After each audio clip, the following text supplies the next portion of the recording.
pessoal, aqui estamos nós novamente, Papel de Pão, teologia simples para uma vida complicada. E hoje, como prometido, nós vamos falar a respeito do Gênesis, livro de Gênesis, como entender a criação a partir do nada.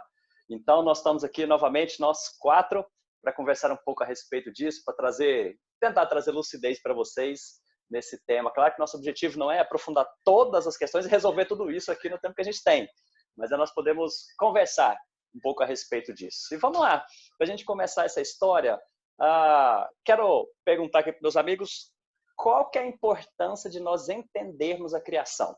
Vamos lá.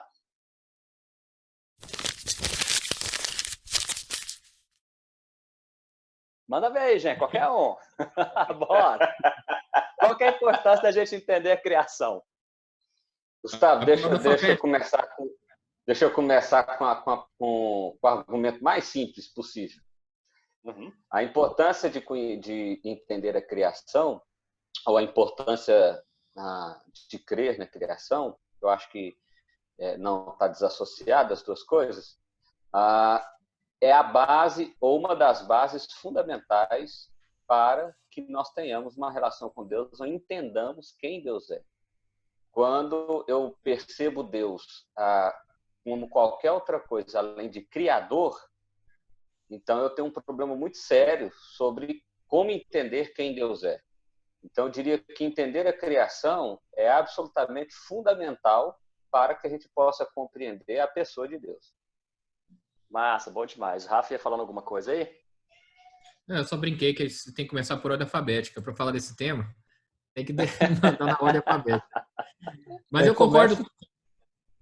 Ia ser você, exatamente.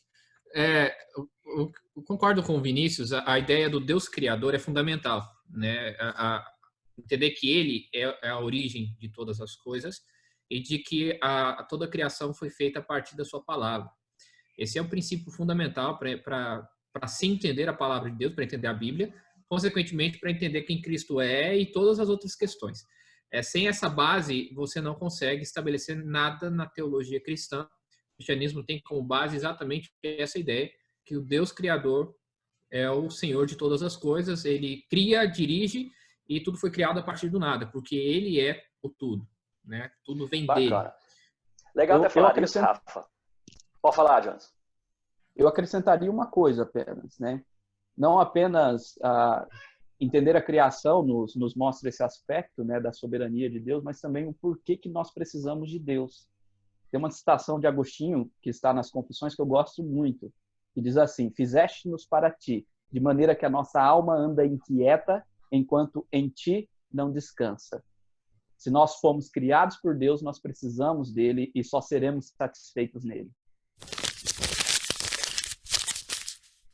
Perfeito. Bacana, muito bom. E eu vou pegar essa história que o Rafa falou, que vocês falaram, né, que é fundamental para a nossa ideia e crença a respeito de Deus. O que é o fato de nós não crermos no Deus Criador, o que isso afeta na nossa crença, na nossa fé, na nossa teologia? Acabou. Mas eu vou tentar pegar, por exemplo, aqui. Mas eu entendo isso. Mas vamos lá. Se a gente pega que não foi criador, vamos supor qualquer outra força, energia, alguma coisa, aí tudo bem, veio a existência, mas nós ainda cremos em Deus. Não nesse sentido de como criador, mas nós cremos nele ainda. Então, eu posso te ajudar, Gustavo? Eu posso ajudar aí na pergunta? Talvez um conceito de um Deus como o Deus de Spinoza, que é o Deus que é basicamente a natureza, é o acaso, é o Deus que é o universo, né? Se pensarmos no Deus dessa forma, né? Que, aliás, é muito agradável ao ouvido das pessoas essa ideia desse Deus que não é pessoal. Quando a gente fala de Deus criador, a gente está falando de um Deus pessoal, que pensa, que intencionalmente cria as coisas e que é inteligente. Né? Ele não é uma força, ele não é simplesmente o acontecimento, o acaso. Né? Ele é separado da criação, ele é inteligente, ele não é a própria criação, a criação é obra dele, tá? Então isso é fundamental. Talvez o contraponto seria exatamente esse Deus de Spinoza, né, que é o filósofo que trabalha esse panteísmo científico, né, que é tão admirado pelas pessoas. Eu acho que o Jones até conhece um pouquinho sobre isso, né, Jones? Filósofo, né? Filosofia é bom. Para quem não sabe, o Jones aí é graduado em filosofia, por isso que ele está na área e está sendo citado isso daí. Muito bom. Gente, claro que nós compartilhamos da mesma ideia do Deus Criador, nós 4 aqui compartilhamos disso, mas eu estou levantando essas perguntas para a gente pensar um pouco a respeito disso, né? Porque pode ter muita gente que está ouvindo e vendo a gente que tem dificuldades a respeito desses pensamentos assim, né? Eu cito, por exemplo, uma vez eu encontrei com um rapaz que era até pastor também, e ele tinha muita dificuldade em crer que Deus era o Criador. Ele tinha os seus argumentos, né, a maneira de pensar a respeito disso, mas aí eu creio também que nós quebramos alguns fundamentos que eles são extremamente importantes para a nossa crença, dentro de tudo que vocês falaram aí. Porque a gente pega, por exemplo, o relato lá de Gênesis 1, claro, que nós estamos falando, né? Que no princípio criou Deus os céus e a terra sempre foi vazia, e começa a narrar tudo aquilo ali. Vocês acham que a gente consegue dialogar com outros pressupostos dentro de um Deus criador ou não, dentro do que aconteceu ali na narrativa, de nós termos perspectivas diferentes dentro daquele texto? A gente consegue dialogar uns com os outros ou nós podemos afirmar assim que essa situação ela precisa ser fechada em um único ponto, em uma única visão? Não sei se ficou clara essa pergunta aí. Vai lá, Jones, vai lá. O Jones é bom para isso aí. Eu posso Jones falar. é doido para falar. Fala, Jones.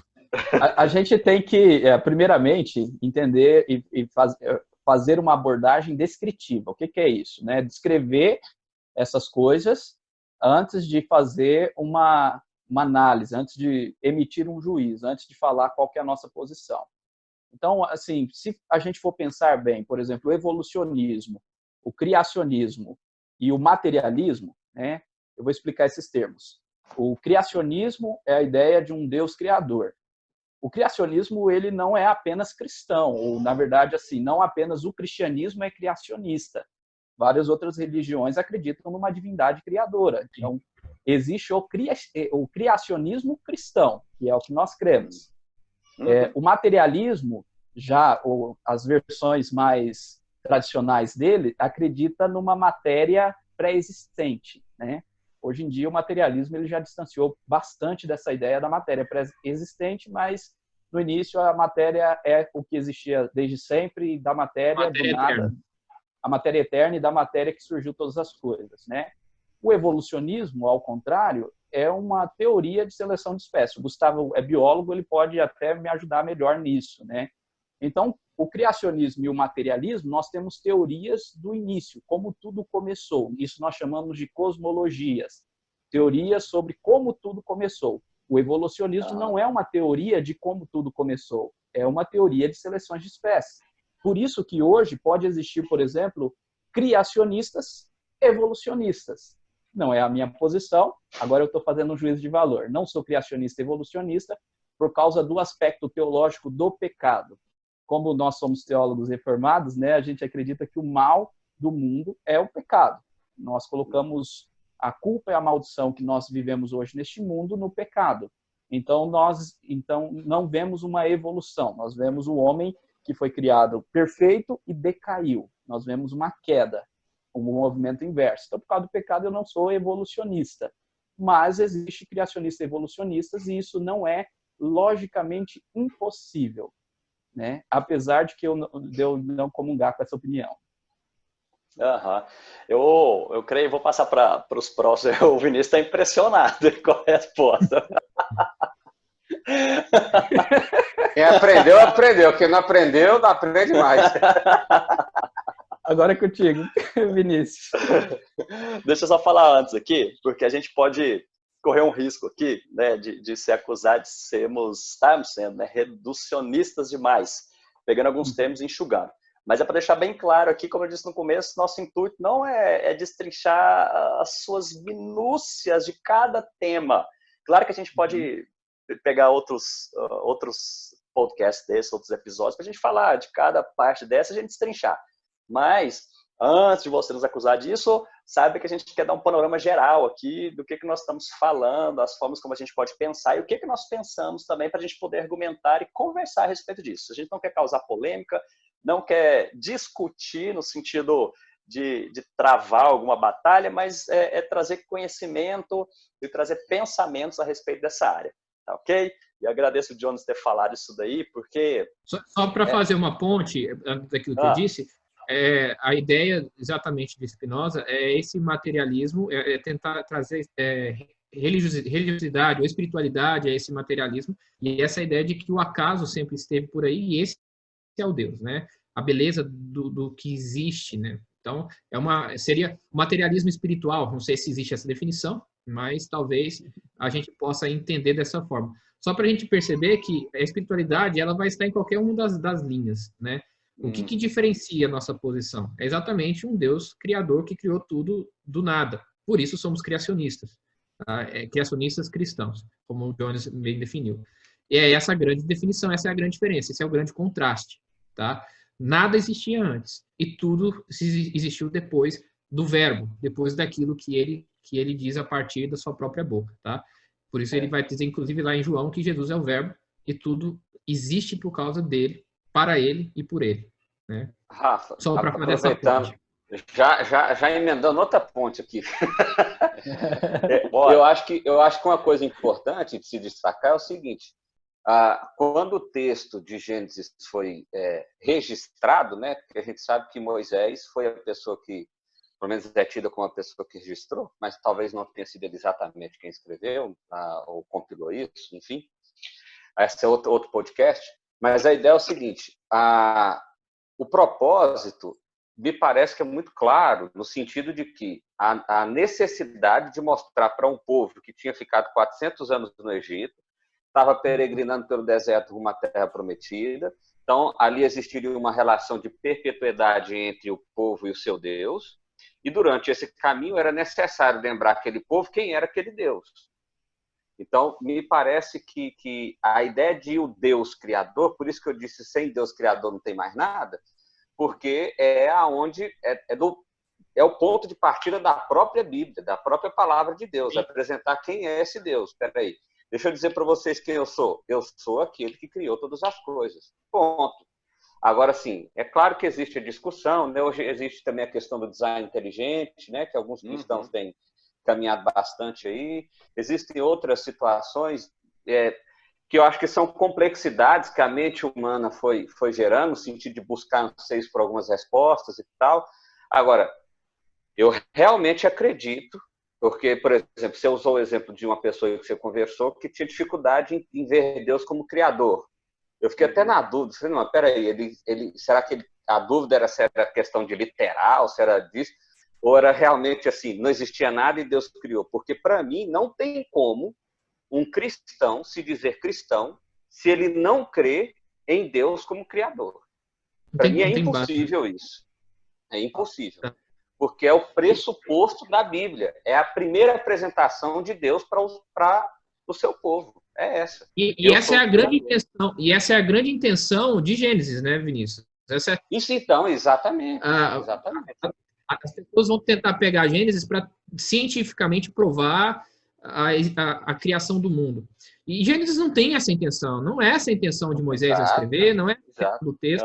A intenção do texto é apresentar o Deus criador, que nada existe a não ser a partir dele. E aí, por isso ele estabelece a criação em 6 partes, estabelecendo nas 3 primeiras partes os reinos, né? A luz, o firmamento e água e terra, e depois ele estabelece as outras 3 partes nos seus regentes, os luzeiros, né? As aves e os peixes, e depois os animais na terra. Então, essa construção que é feita por Moisés é para demonstrar que tudo está debaixo daquele que é o Senhor de todas as coisas e Criador de todas as coisas. Exato. A intenção de Gênesis não é apresentar uma proposta científica para o surgimento das coisas. E aí que está o erro de alguns cristãos de tentar usar isso dentro da ciência, ou tentar provar a Gênesis. Vai dar com os burros na água. Você não vai provar Gênesis. Né? Se a gente pega outras passagens bíblicas, Salmo 24 é um dos meus preferidos, vai falar que tudo foi criado por Deus, ou seja, a criação não está só em Gênesis. Outros textos vão falar da criação de todas as coisas a partir de Deus. Então, a O intenção de Novo Gênesis Testamento, né, está recheado disso. então, a intenção de Gênesis é apresentar, como o Vinícius falou, para o povo de Israel e para nós, que Deus criou todas as coisas. E a beleza da poesia lá é exatamente demonstrar isso. O que eu tenho certeza, que Deus criou todas as coisas. E aí a gente pode discutir várias teorias, se cada dia são eras, são dias literais, se isso veio da evolução, mas tudo vai ficar no campo da teoria. Eu não tenho como provar isso. Eu não tenho como provar isso. E aí eu escolho a que mais cabe no meu bolso, na minha cabeça, né? Mas uma coisa eu tenho que ter certeza, foi Deus que criou todas as coisas, e isso é o início de tudo. Excelente ter colocado isso aí, porque Gênesis, eu creio que não mostra só a questão da criação. Claro que a gente está pensando muito nisso daqui, mas mostra que ele também é o sustentador de toda a criação. Ele não simplesmente criou, deu corda no relógio e deixou ele funcionando. Ele sustenta todas as coisas pelo poder das suas mãos. Então, todo o processo foi conduzido por ele, toda a história está sendo conduzida por ele. Eu creio que ali a gente tem alguns relatos dentro disso que o Rafa falou, que eu acho muito sensato, né? Na história de Deus Criador, a gente já está partindo de um pressuposto aqui que a gente jamais pode abrir mão. Deus Criador. Segundo, que ele é sustentador. E algumas outras coisas que a gente encontra ali também, por exemplo, já entrando em algumas outras áreas, a questão do próprio Adão, como um homem histórico ali, porque a gente está falando de um representante de toda a raça humana. Além disso, pecado. Nessa parte eu encontro dificuldade de quem não consegue ver essa história, a historicidade, porque todo o relato bíblico ele vai falar a respeito de um representante que não deu certo e de um outro representante que Deus mandou e que a coisa caminhou bem. Então, se a gente tem dificuldades em entender, em ter isso como base da nossa fé, pecado, criação, Deus criador, sustentador, e aí eu concordo que o Vinícius falou, né? A gente, para frente, vai ter muita dificuldade de apresentar isso daí e ter coerência, né, naquilo que a gente crê e o que o texto bíblico fala para nós. Legal. Isso aí. É entender, né, também que o Gênesis ele é um anacronismo, né? Você pensar que o Gênesis está discutindo com evolucionismo, com materialismo, isso é coisa moderna. Naquela época lá, Moisés ele não tinha nada disso que nós temos. Ele está querendo falar do Deus Criador, diferenciando, inclusive, das outras cosmologias que falavam de outros deuses, né? E sempre as cosmologias eram politeístas, né? A dele é com os deuses do Egito. Exatamente. Então, mostrando o Deus, um único Deus, né? Monoteísta, único Deus, criador de todas as coisas. E isso realmente nos dá um forte sentido por que nós precisamos de Deus, por que somos dele, por que precisamos dele para saciar o nosso coração. E continua isso é impressionante. Fala, Vinícius. Não, porque isso aí é que é fantástico, porque esse argumento, essa realidade, essa intenção do texto, ela ultrapassa tempos, eras, cultura, ela independe. A discussão que existe em torno da ciência, e aqui eu não quero colocar a ciência como inimiga de jeito nenhum, eu acho que tem que caminhar junto, eu acho que a nossa fé ela é racional e ela pode ser provada em muitos aspectos, mas essa discussão ela é temporal, é como o Jones acabou de colocar aqui. Há 500 anos atrás não se discutia isso, e ninguém garante que daqui 500 anos essa vai ser a discussão. Talvez daqui a 500 anos as teorias são outras, as descobertas são outras, as probabilidades são outras, e aí a discussão é outra. Agora, o que é atemporal nesse processo? Bom, o que é atemporal é essa verdade. Deus criou, ele sustenta, existe o homem histórico. Esses dias eu vi um argumento sobre a questão dos hominídeos, que eu fiquei assim, horrorizado com aquilo, eu fiquei escandalizado com esse negócio. Da onde que o cara tira isso da Bíblia? Tudo bem, eu sei que tem gente inteligente pra caramba me ouvindo aqui agora, que acredita nisso. Sinto muito, um pedaço do seu cérebro fritou. Então, o que acontece? O que acontece? Essa realidade, ela ultrapassa tempos, né? Então, ainda que daqui 500 mil anos a discussão seja outra, a partir de outro pressuposto científico, a realidade é, Deus criou, ele sustenta, criou o homem como representante, o pecado veio e nós carecemos da redenção. Pronto. Excelente. Eu acho que tendo esses pressupostos, essa base, a gente consegue caminhar, inclusive dialogar. Independente que seja o pensamento, o que a gente está conversando, né, de maneiras como se pensa, o Vri citou aí, né, dos hominídeos e tudo mais. Isso não é uma questão simples, assim, da gente ter isso na mente e ok. Porque nós estamos falando com gente aí, aqui a gente está no meio do grupo, né, filósofos, historiadores, biólogos, é gente que debruça nisso, né? E apesar da gente brincar e falar tudo isso aí, a gente sabe que são pessoas sérias estudando e a gente não tem facilidade. Eu creio que todos aqueles que creem em Jesus, né, o segundo homem, aquele que também participou de toda a criação, quando a gente estiver debruçado aos pés dele, a gente vai conseguir entender isso tudo.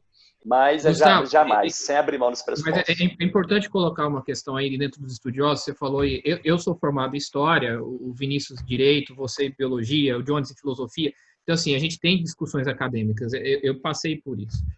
E é interessante a gente observar dentro das construções, como o Vinícius está colocando, dentro das construções, das evidências que são apresentadas, das provas que são levantadas, fica bem claro que todas essas provas são colhidas com uma intenção inicial. Então, você pega, por exemplo, O Homem do Lago, é um livro muito conhecido para quem trabalha a paleoantropologia, que é a pesquisa, a pesquisa de ossos humanos dos hominídeos, que vocês acabaram de colocar. Você observa que toda a busca dentro dessa pesquisa arqueológica, ou paleoarqueológica, ela sempre está tentando encontrar elementos que provem a teoria feita anteriormente, tá? Então, a intenção deles não é buscar a verdade. A intenção deles é achar provas para a sua teoria anterior. E aí está o grande risco. E o que o Vinícius colocou é muito sério, porque é uma briga apologética, é uma briga para tentar provar o seu ponto de vista. E muitas vezes a ciência se presta a isso, infelizmente. Nós temos o ego humano aí sendo colocado em julgamento, nós temos cientistas que estão com suas teorias para serem julgadas a partir de evidências e eles estão loucos atrás de evidências. O que a gente tem na mão, o que é certo, o que é certeza na mão, é que nenhuma das teorias tem condições de construir a certeza sobre a criação das coisas, ou o início das coisas. Como o Jones colocou muito bem, o evolucionismo, ele é uma teoria da evolução das espécies, ele não é uma teoria do início de todas as coisas. Ele não consegue provar isso. Ele não consegue chegar nesse ponto. Assim como o criacionismo, não. Então, a base ainda é fé. A base ainda é fé. E se a discussão hoje é contra a ciência, na época de Moisés era contra o politeísmo. E no futuro vai ser contra outra coisa. Então, a questão é, qual é a intenção desses cientistas? Qual é a fé deles? O que eles estão buscando? O que os materialistas estão buscando? Provar que Deus não existe. Então, isso está muito claro. Isso está na mão de cada cientista. E está na mão também de nós criacionistas. Agora, a gente está sendo honesto em dizer o seguinte, eu não estou procurando prova porque eu creio nisso e não vou encontrar prova disso. Eu não vou encontrar prova disso. Agora, se eu quiser fazer como os terraplanistas, eu vou conseguir achar algumas provas de que Deus criou o mundo. E aí a gente vai entrar numa confusão tremenda, porque eu não vou conseguir provar a partir da Bíblia que Deus criou todas as coisas. Aí eu frito outro pedaço do meu cérebro.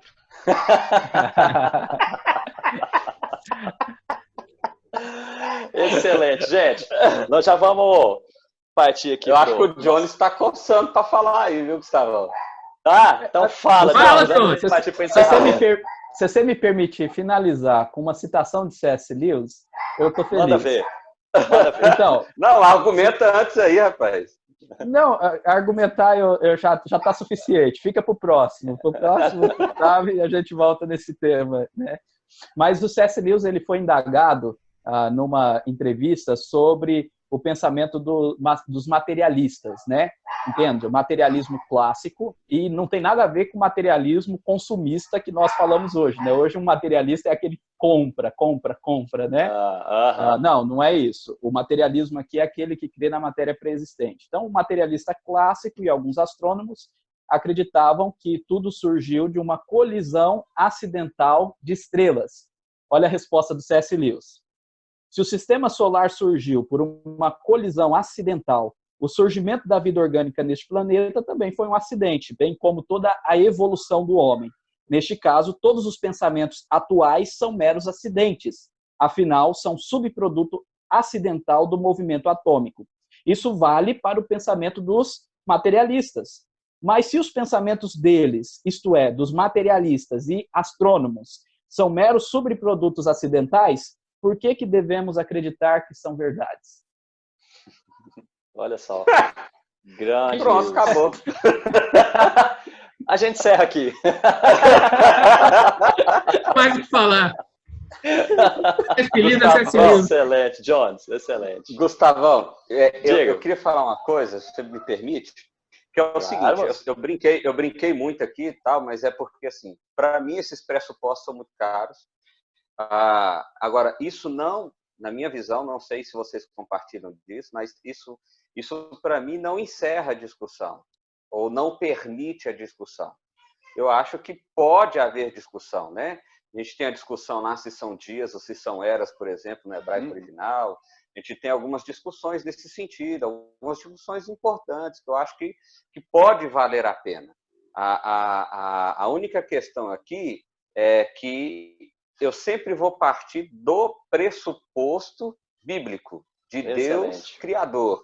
Agora, se isso vai ser, se foram dias literais ou não, se foram isso ou aquilo, cara, sem crise, beleza, discute isso aí, aprofunda isso aí, vai fundo, Deus te abençoe, tá tudo certo. Mas tem coisa melhor para discutir, né? Vamos lá, tem coisa melhor para discutir. Chama o Jones para discussão, que quem conhece é ele. Gustavo, biólogo. Ele não falou da área da biologia, né? O que a biologia pensa, né? Ficou quietinho, né? Tinha que falar alguma coisinha aí, Gustavo. Tô querendo te ouvir, ué.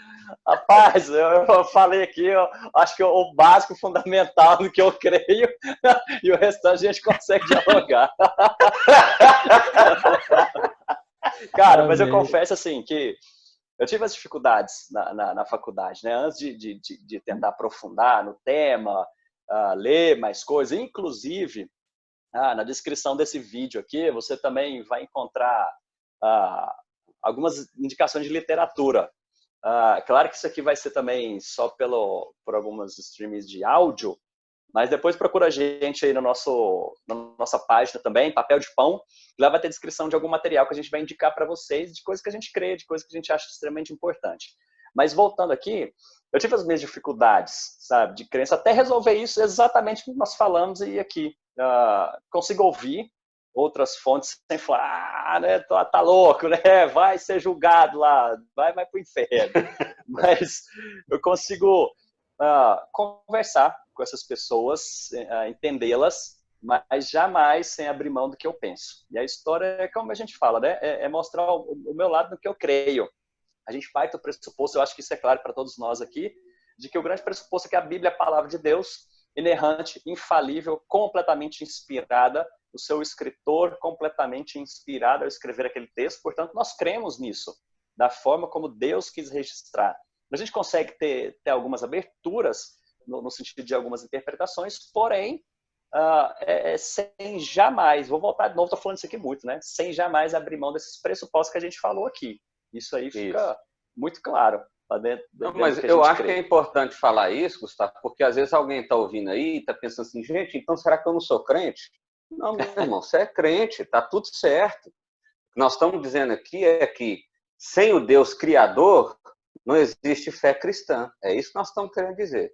Exato. Agora, dali para frente, existem algumas discussões, né? Alguns vão achar relevantes, outros não vão achar relevantes. Eu, pessoalmente, não vejo problema nessas discussões. Agora, a questão é, sem o Deus Criador, não existe cristianismo. Eu tenho uma solução para todas essas teorias que são coladas aí. Resolve tudo. Eita! Bora! Agora essa eu quero ver. Acabou o tempo. Quer saber a verdade? Eu vou te falar como é que você vai saber. No próximo bloco. Assistam o próximo. Você precisa só de um pouquinho de paciência. Um pouquinho de paciência. Quando você morrer, você chegar lá do lado de Deus, você pergunta, Deus, me conta, como foi? Conta pra mim. Resolve. Acaba com tudo quanto é discussão. Excelente. Maravilha, maravilha. Gente, então nós vamos partir para o nosso encerramento aqui. A gente quer agradecer mais uma vez, você que teve paciência de nos ouvir, de nos ver. A gente se encontra num próximo programa aí e o Rafael já terminou com a palavra, né? O Vinícius também, Jones quer terminar. Jones já deu um aí também no Lewis aí que foi sensacional, né? Eu acho que aqui a gente já pode encerrar por hoje. Agradecer mais uma vez você que está aí conosco. Papel de Pão, teologia simples para uma vida complicada. Valeu, gente!